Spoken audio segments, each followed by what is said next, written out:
Hello and welcome to the late night edition with me, Ayushman Singh Jamwal. Ladies and gentlemen, our top story coming in on the bulletin, breaking news, and this is an exclusive interview to News 18 from Home Minister Amit Shah, who has weighed in on the entire wealth distribution storm. Home Minister Amit Shah has taken on the Congress party. He says that for Rahul Gandhi to win Wayanad, he is making such a statement as the Congress camp is eyeing defeat. This is an exclusive chat with Home Minister Amit Shah, where he has taken on the Congress party, especially when it comes to the wealth distribution storm, which Prime Minister Modi has said is clear appeasement politics. On the Neha Hiramat murder case, Amit Shah has said that it is the opposition's job to ask questions as it is a law and order issue. The Home Minister made this speech while campaigning in Bengaluru. Listen in.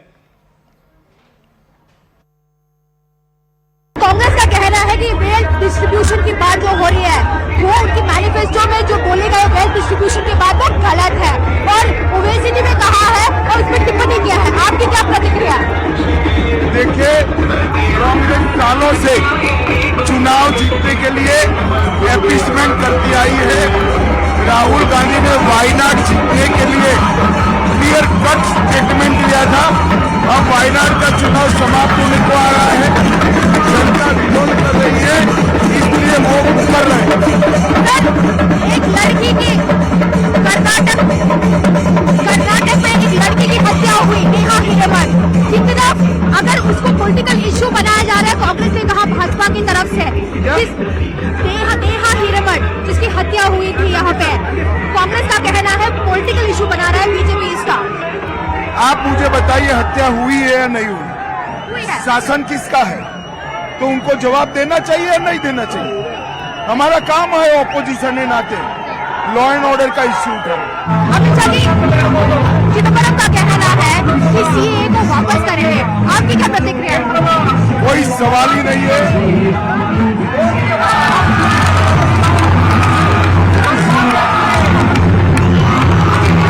ना उनको सत्ता में आना है ना वापिस होना है।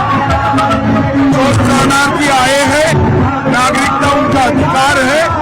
कांग्रेस माइनॉरिटी से डरकर इनका अधिकार छीनना चाहती है, हमें नहीं होना। 400 पार कैसे होगा? 400 पार कैसे होगा? वोटर टर्नआउट कम था। गत चुनाव में मुझे पूछते थे 300 पार कैसे होगा, हो गया। काउंटिंग के दिन आप देख लीजिएगा 400 पार। And I'm joined by Rohini Swami on the broadcast, who had that chat with Home Minister Amit Shah. Rohini, so Home Minister Amit Shah making it very clear that this entire wealth redistribution storm that is coming in from the Congress party, over which the Prime Minister has targeted the Congress over the last 3 days, it is clearly a ploy to win the seat of Wayanad because the Congress party is staring at defeat. Absolutely. And he said it's a poll pitch which the Congress does every single election. They have done so. They have done wealth redistribution even earlier during elections. And his statement very clearly also about Wayanad, saying that Rahul Gandhi made a very clear statement about wealth redistribution while in Wayanad. Now the election is coming to an end, and that is why they are doing a U-turn at this time and claiming that what is being said is being misinterpreted by the BJP. Right, and at the same time, he's also raised the matter. You also raised the matter of the Neha Hiramat murder case, which has spread shockwaves across the country. The BJP has made this pitch in the poll-bound state of Karnataka, saying that this is pure appeasement politics. Now, at the same time, Home Minister Amit Shah also making the point that the opposition has every right to raise this matter, given that law and order in the wake of the Rameshwaram cafe blast has become a point of concern in the state of Karnataka. Well, Union Home Minister Mr. Amit Shah had one clear thing, saying that the government in place in Karnataka is the Congress. This has happened in a Congress rule, and so as an opposition, that is the BJP in opposition in Karnataka, have all the right to question because they feel that such kind of incident happening, and a series of other incidents that have also been reported earlier, these are law and order issues, and as opposition, they will question the ruling party in the state. Right. Thank you, Rohini Swami, for joining us with that piece of breaking news, that exclusive chat between Rohini Swami and Home Minister Amit Shah, where he has made the pitch that Rahul Gandhi is desperate to win Wayanad. That's why this entire wealth redistribution storm has played up from the Congress camp. Now, Prime Minister Narendra Modi has made the pitch for the last 3 days that Congress is peddling appeasement politics to divide Hindus and Muslims, to take assets from one community and give it to another. He's been making this emphatic pitch for the last 3 days ahead of phase 2. Listen in to the pointed attacks coming in from the Prime Minister. आपकी संपत्ति सरकार को हटने का अधिकार है क्या? क्या आपकी संपत्ति को, आपने मेहनत करके कमाई हुई संपत्ति को सरकार को ऐंठने का अधिकार है क्या? उसका मंगलसूत्र वो एक सोने का कीमत का मुद्दा नहीं है, उसके जीवन के सपनों से जुड़ा हुआ है। तुम उसे छीनने की बात कर रहे हो अपने मैनिफेस्टो में। गोल्ड ले लेंगे, सबको वितरित कर देंगे।